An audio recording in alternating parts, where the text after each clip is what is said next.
Okay, so if you can hear me with the wind, update February 29th, 2024, part 2. I had a huge panic attack earlier. I'm waiting on the bus right now. I met with my other caseworker, and I feel a little better. We got to work. At least I got another week here. I signed a bunch of releases of people who could, potentially help. I'm gonna keep on keeping on. Continue this video when I get back to my shelter. Um, I came up here to get some change to do some laundry. Um, if nobody noticed, actually, last night I did some self care and trimmed the neck beard. Realized I have an Adam's apple that was hiding under there. I forgot about. Sorry if you could see up my nose, but I'm a little more calm. Um, just waiting on this bus.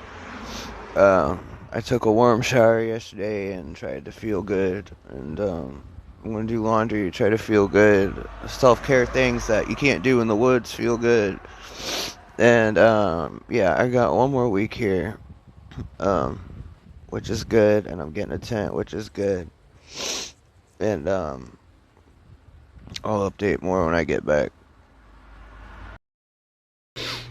Okay, so I'm back. About to do some laundry. Like I said, I got one more week, and I had a moment, and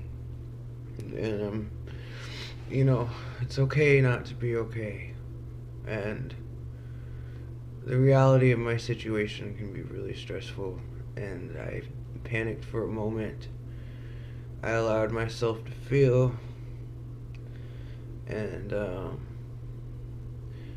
I'm calming down, and it's a lot, and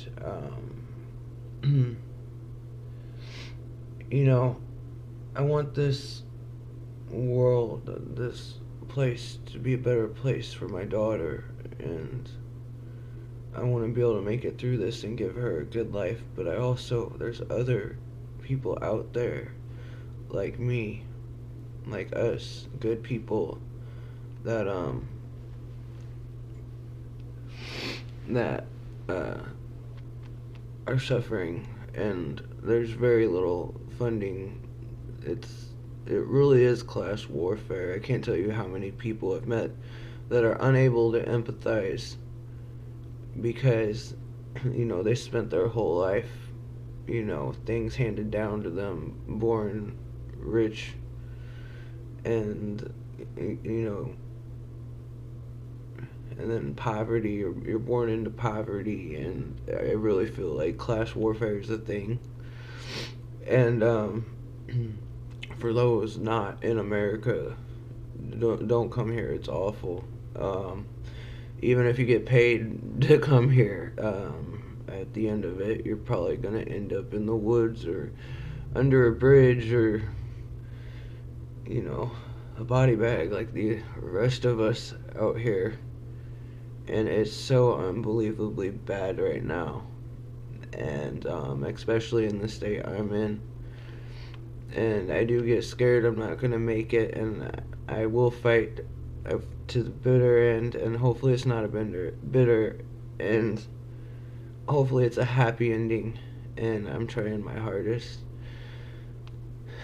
and I'm trying to manifest, think positive. It's like yin and yang. I'm aware of the atrocities of mankind, but I'm also, you know, there is hope. There are still good people. There are people fighting to help those in poverty and homelessness and the less fortunate. And but it's still a big problem, and a lot of it is politicians would rather build a bank than a shelter or fund resources for, you know, the poor, the struggling, the sick. Healthcare is terrible here. Very limited.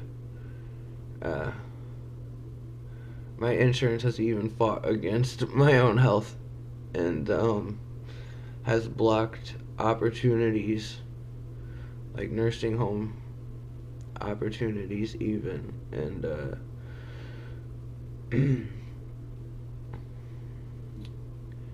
and I hope it gets better, and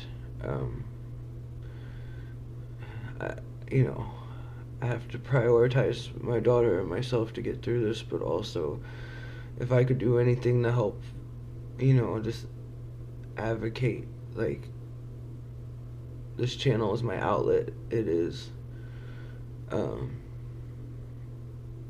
you know, speak, I can speak, at least I can speak for all of us. And when I say there are hundreds out there, I really mean it. I've been between shelters in the streets in the woods for almost a year now. We lost our house to the slumlords in April of 2023. And the stigma really needs to be broken. We're not all like drug addicts, and like there's a stigma that homeless people are just drug addicts or crazy or don't want to work. That's not true.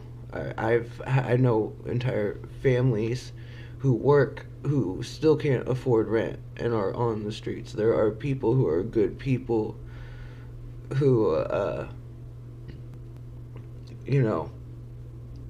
can't work and are sick and not drug addicts.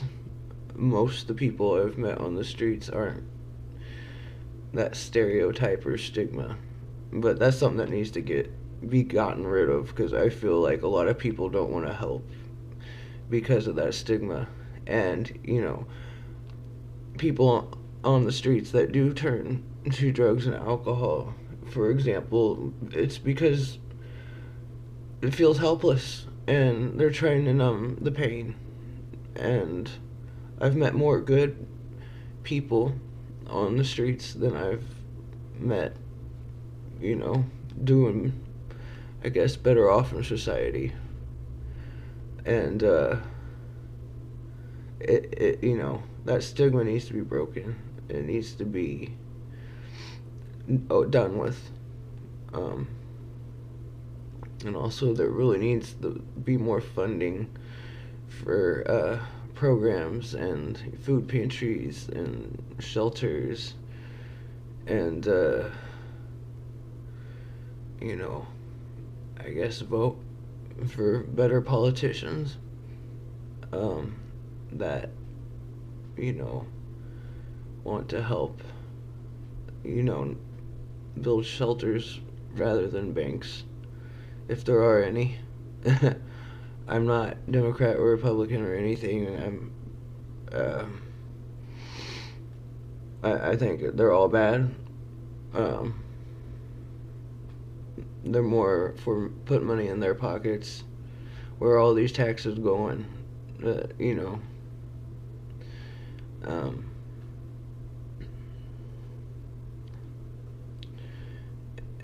We shouldn't have this big of a problem with how high taxes are and how much everything costs. And I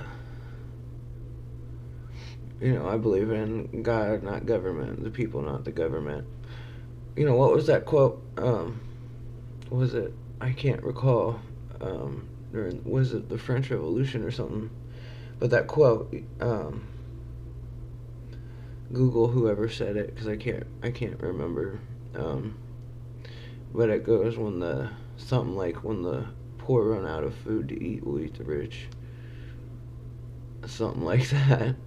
And I feel like there really does need to be a revolution at some point. There is going to be one. Eventually, things are going to balance out, just as nature tries to balance out. Like how I saw this video of a deer eating a rabbit, and it made me think, well, they're probably running out of land and plants to eat, so adapt and survive why not eat a rabbit? Um, and yeah, so uh, that's the end of update part 2. I know it was really long and I kind of rambled. I'm having a bad neurological day, so I hope that made sense. But I'm gonna go to church and I'm gonna pray. And I love you, Jupiter, so much, and I'm gonna keep trying. And I love you, baby, and I love you, Jupiter, so much. I can't wait to see you Saturday. And yeah, so okay.